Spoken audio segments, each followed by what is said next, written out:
परम सत्कार योग गुरु प्यारी साथ संगत जी राधा स्वामी जी। संगत जी, चोरी को लेकर एक सर्कुलर डेरा प्रशासन के जोन 1 के सेक्रेटरी साहब ने जारी किया है। हम सब जानते हैं इन दिनों बाबा जी विदेश दौरे पर हैं, लेकिन बाबा जी की गैर मौजूदगी में कोठी में कुछ ऐसा काम होता है जिसे जानकर आप दंग रह जाएंगे। आपकी रूह कांप जाएगी। कौन सा है वो काम, वो हम आपको पूरे विस्तार से इसी वीडियो में बताएंगे। पर उससे पहले चोरी को लेकर कुछ खास बात आपको बतानी ज़रूरी है। कल सुबह सुबह ब्यास से एक बहुत ही सख्त और ज़रूरी निर्देश जारी किया गया है, जिसे जानना हर एक सत्संगी और ख़ास तौर पर सेवादार के लिए बेहद ज़रूरी है। अगर आप सेवादार नहीं हैं तो कम से कम इस निर्देश को सेवादार तक पहुंचाने की कृपा ज़रूर करना। आइए पूरी बात विस्तार से सुनिए कि चोरी को लेकर डेरा प्रशासन कितना सख्त हो गया है और कौन सा सर्कुलर जारी किया है। इसके बाद बाबा जी के पीछे कोठी में क्या होता है, वो वाली बात आपको मैं बताऊंगा। हाल ही में कुछ सत्संग सेंटरों से चोरी की खबरें सामने आई हैं। इसको लेकर डेरा प्रशासन ने चेतावनी के साथ हिदायत दी है, जो एक करके मैं आपको पढ़कर सुनाऊंगा। और यह हिदायतें सिर्फ सेवादारों के लिए नहीं बल्कि हम सभी के लिए हैं, ताकि जो इस सेवा में जुटे हैं उन्हें हम भी जागरूक कर सकें और कहीं ना कहीं हम सत्संग घर की सुरक्षा में योगदान दे सकें। संगत जी, सतगुरु की दी हुई सेवा कोई मामूली जिम्मेदारी नहीं होती। यह तो इबादत है, मालिक की रज़ा में समर्पण की सबसे सुंदर मिसाल। हमारे बीच में जो सच्चे सेवादार हैं वो ना किसी इनाम की चाह रखते हैं, ना ही कोई दिखावा करते हैं।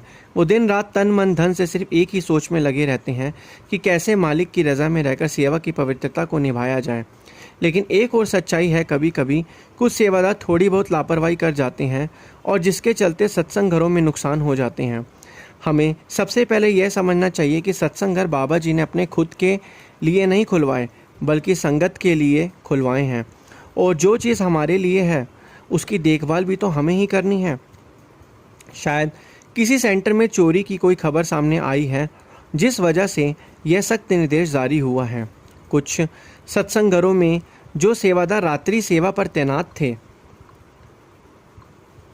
उन्होंने अपनी ड्यूटी को गंभीरता से नहीं लिया।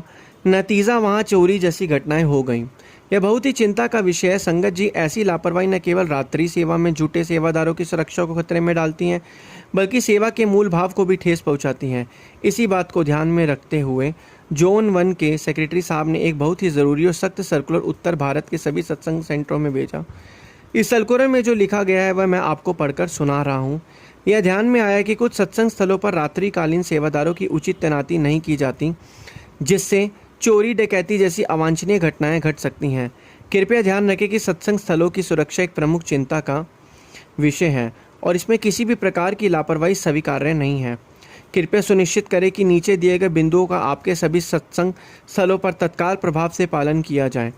पहला, युवा और सक्रिय सेवादारों को रात्रिकालीन ड्यूटी पर तैनात किया जाना चाहिए। दूसरा, सेवादारों को उचित जानकारी दी जानी चाहिए और उन्हें सतर्क रहने की सलाह दी जानी चाहिए। तीसरा, 10 सेवादारों की एक टीम होनी चाहिए ताकि वह बारी बारी से आराम कर सकें।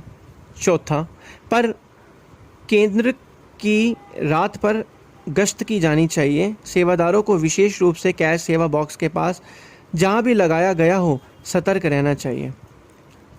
तो इसी तरीके से और भी कुछ हैं जो बता रहे हैं। यदि सेवादार हट गेट से दूर है तो गेट पर भी एक सेवादार तैनात होना चाहिए। आशा है कि अपने जान पहचान के सेवादारों तक ये सर्कुलर जरूर पहुंचाएंगे। अब बात करते हैं बाबा जी की कोठी की संगत की। जो बात आप बताने जा रहे हैं उसे सुनकर आपके रोंगटे खड़े हो जाएंगे। एक ऐसी घटना जिसे जानने के बाद शायद आपकी आंखें खुल जाएंगी। गुरु की हुकूमत क्या होती है और शब्द की ताकत किसे कहते हैं। घटना उस समय की जब बाबा जी विदेश यात्रा पर थे। डेरे में सब कुछ सामान्य था। कोठी में रोज़ की तरह सेवा चल रही थी। सेवादार पूरी श्रद्धा से अपनी अपनी ड्यूटी निभा रहे थे। जब अचानक एक सेवादार वहाँ पहुँचा। उसने आते ही वहाँ कोठी में सेवा कर रहे सेवादार से कहा, बाबा जी का हुक्म है कि आज कोठी को खाली कर दो, आज यहाँ सेवा नहीं करनी। सभी चौंक गए, एक दूसरे को देखने लगे। लेकिन क्या हुआ, बाबा जी तो यहाँ पर है ही नहीं, बाबा जी तो विदेश में है। सबने अपने अपने तरीके से उस सेवादार से वजह पूछी, लेकिन उसने कोई उत्तर नहीं दिया। सिर्फ इतना कहा, जो आप लोगों को कहा गया है आप बस वही करो। आज के लिए सेवा बंद कर दो और कोठी खाली कर दो। पहले तो लोगों ने सोचा शायद कोई अस्थायी बात होगी, लेकिन जब उस सेवादार ने 2-3 बार जोर देकर यही बात दोहराई तो सेवा में लगे सभी सेवादार कोठी छोड़कर बाहर चले गए। उन्होंने फिर कोई सवाल नहीं किया, सिर्फ आदेश माना। लेकिन रात को सबके मन में बेचैनी थी।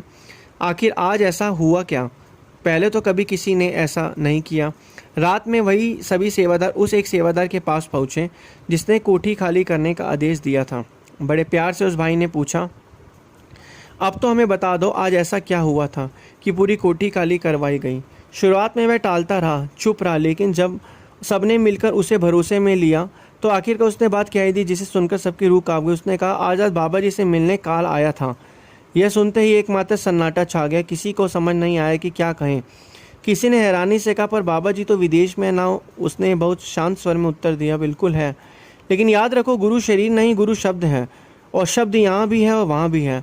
हर जगह है। जहाँ प्रेम है, जहाँ श्रद्धा है, वहाँ गुरु खुद मौजूद होते हैं। शब्द ना समय के दायरे में आता है, ना किसी सीमा के दायरे में आता है। फिर सबने उससे आगे की बात पूछी, फिर क्या हुआ?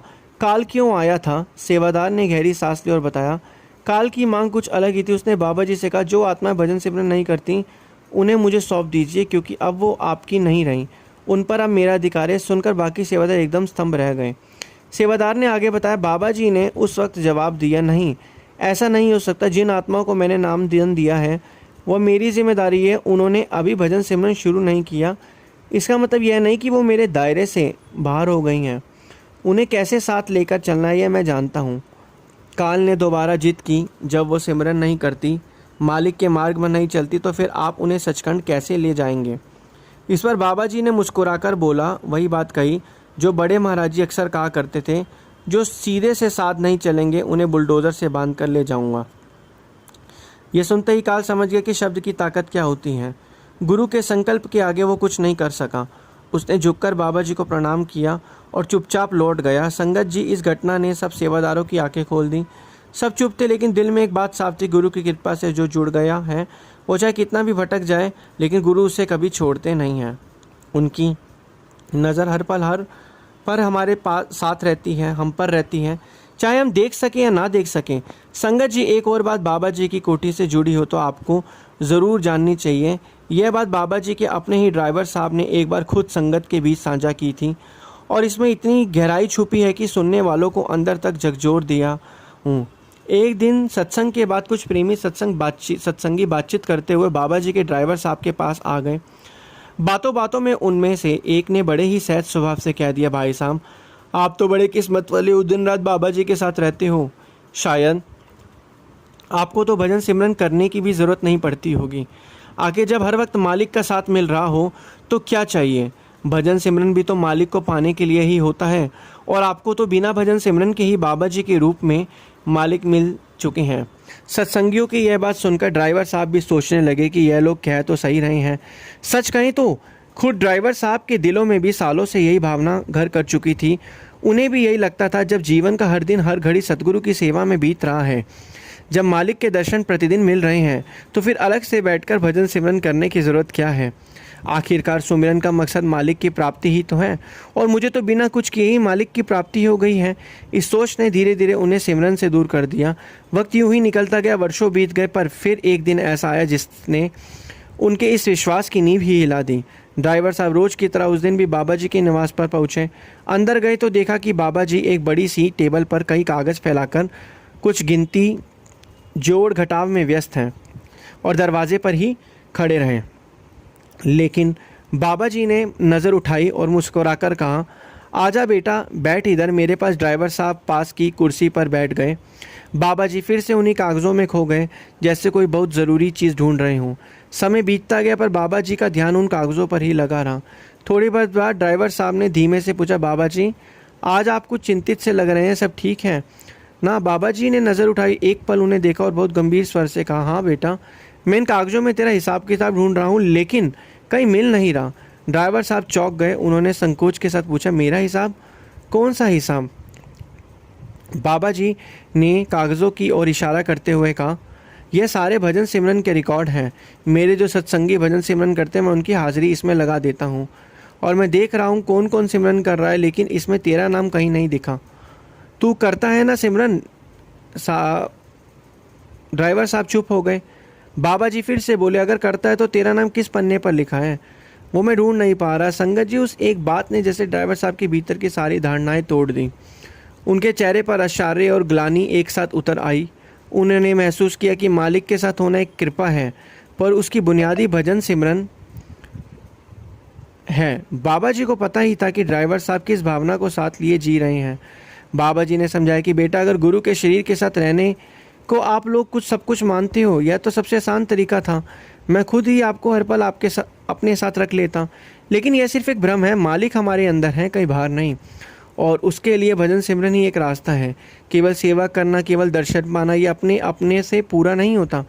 जब तक आत्मा मालिक से भीतर से ना जुड़ जाए, और वो जुड़ाव सिर्फ सिमरन से आता है। संगत जी, बहुत बार हम यह सोचकर सिमरन छोड़ देते हैं कि हमें तो गुरु के इतने करीब रहने का सौभाग्य मिल गया है, फिर क्या ज़रूरत है अलग से ध्यान लगाने की। पर यही सोच सबसे बड़ा भ्रम बन जाती है। और कुछ लोग तो भजन सिमरन करते भी हैं, पर उसमें सच्चाई नहीं बल्कि दिखावा होता है। लेकिन याद रखिए, मालिक को आपके शब्द नहीं, आपकी भावना चाहिए। गुरु कैसे अपने शिष्य की भावना की पहचान कर लेते हैं, ये छोटी लेकिन बड़ी सीख देने वाली आगे की बात से सुनिए और समझिए। एक गांव में एक बड़े ही ऊंचे दर्जे के संत कहा करते थे। उनका जीवन सादगी से भरा था और गांव से थोड़ी दूरी पर एक छोटी सी कुटिया में रहते थे। दूर दरार से लोग उनकी शरण में आया करते थे, कोई सत्संग सुनने तो कोई भजन सिमरन की प्रेरणा पाने। उनके पास कुछ शिष्य भी थे जो दिन रात उनकी सेवा में लगे रहते। संत का जीवन बहुत ही सीधा साधा था और वह हमेशा यही कहा करते, जिंदगी को हल्का रखो और हर सांस में मालिक को याद करो। एक दिन सब शिष्य एक साथ बैठे थे, बातों का दौर चल रहा था। तभी एक शिष्य ने संत से पूछ लिया, गुरुजी, आप हम सबसे किससे सबसे ज़्यादा प्रेम करते हो? गुरुजी मुस्कुरा उठे और शांत आवाज़ में बोले, बेटा, मेरी नज़र में तुम सब बराबर हो। मेरे लिए कोई बड़ा छोटा नहीं, मैं सबको एक जैसा मानता हूँ। लेकिन उस शिष्य को जवाब से संतोष नहीं हुआ। वह थोड़ा हंसते हुए जिद करने लगा, गुरुजी, आज तो साफ साफ बताना ही होगा, हम सब में से आपका सबसे चहेता कौन है, सबसे प्रिय कौन है? गुरुजी ने एक पल के लिए चुप्पी साधी, फिर कुटिया के बाहर की ओर इशारा करते हुए बोला, देखो, जो बाहर मिट्टी के ढेर पर बैठा है वही मेरा सबसे करीब है। यह सुनकर सारे शिष्य हैरान हो गए। बोले, गुरुजी, ना तो हमने कभी उसे सेवा करते देखा, ना सत्संग में कोई सवाल करते देखा, ना उसको मालिक को याद करते देखा। वो तो बस चुपचाप किनारे बैठा रहता है। फिर वो आपका सबसे प्रिय कैसे हो गया? गुरुजी सिर्फ मुस्कुरा दिए पर कुछ बोले नहीं। शिष्यों ने फिर से पूछा, गुरुजी, हमें भी बताओ कि वो आपका सबसे प्रिय कैसे है? फिर उन्होंने सभी शिष्यों को एक एक सिक्का थमाया और कहा, जाओ, इसे ऐसी जगह छिपाओ जहाँ तुम में से कोई इसे देख ना सके। सब शिष्य अपने अपने रास्ते निकल पड़े। किसी ने सिक्का खेत की घास में छुपाया, किसी ने कुटिया के किसी कोने में और किसी ने मिट्टी में दबा दिया। सबने अपनी अपनी समझ के मुताबिक सबसे सुरक्षित जगह चुनी। एक देर बाद सब वापस लौटे। गुरुजी ने एक से पूछा कि सिक्का कहाँ छिपाया? सबने बड़े गर्व से अपनी अपनी जगह बताई। आखिर में वो शिष्य भी आया जो मिट्टी पर चुपचाप बैठा रहता था। उसने आकर चुपचाप अपनी हथेली खोली, सिक्का भी उसकी मुट्ठी में था। गुरुजी ने थोड़ा चौंक कर पूछा, तूने इसे क्यों नहीं छिपाया? उसने बड़ी सादगी से जवाब दिया, गुरुजी, मैंने हर दिशा में देखा, हर जगह मुझे ऐसा लगा जैसे कोई मुझे देख रहा है। कोई कोना ऐसा नहीं है जहाँ मालिक की नज़र ना हो। जब हर ओर वही है तो मैं सिक्का कहाँ छुपाता? आपने कहा था कि सिक्के को सबकी नज़र से बचा कर छुपाना, लेकिन मालिक की नज़र तो हर तरफ है, इसलिए मैं इस सिक्के को छुपा न सका। संगत जी, उस मासूम ने जब जवाब दिया तो वह मौजूद सभी को सोचने पर मजबूर कर दिया।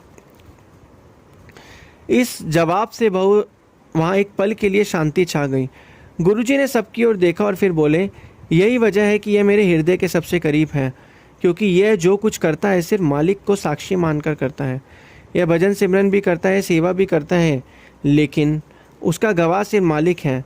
तुम सब कहते हो कि इसे सेवा करते नहीं देखा, क्योंकि तुम लोगों के आने से पहले वो जगह साफ करता है जहाँ मैं बैठता हूँ और सुमिरन भी करता है, मगर मेरे सामने नहीं, अपने अंतर मन में छिपकर चुपचाप मालिक को याद करता है। तुम सब मेरे सामने आकर सेवा करते हो ताकि मैं देखूं। तुम्हारा उद्देश्य मुझे प्रसन्न करना होता है, लेकिन उसकी नीयत सिर्फ मालिक को खुश करने की होती है। यह सुनकर सभी शिष्य बिल्कुल शांत हो गए।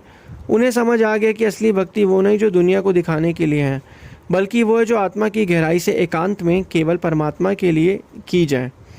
संगत जी, बाबा जी भी सत्संगों में बार बार यही बात समझाते हैं कि सेवा और सुमिरन केवल तब फलदायी होता है जब वो दिखावे से मुक्त हो। जब कोई काम दिखाने के लिए किया जाता है तो वो आत्मा को ऊपर नहीं उठाता, बल्कि और नीचे गिरा देता है। संगत जी, अब इस वीडियो को विराम देते हैं। संगत से विनती है, कमेंट में राधा स्वामी लिखना ना भूलें। गुरु प्यारी साथ संगत जी। राधा।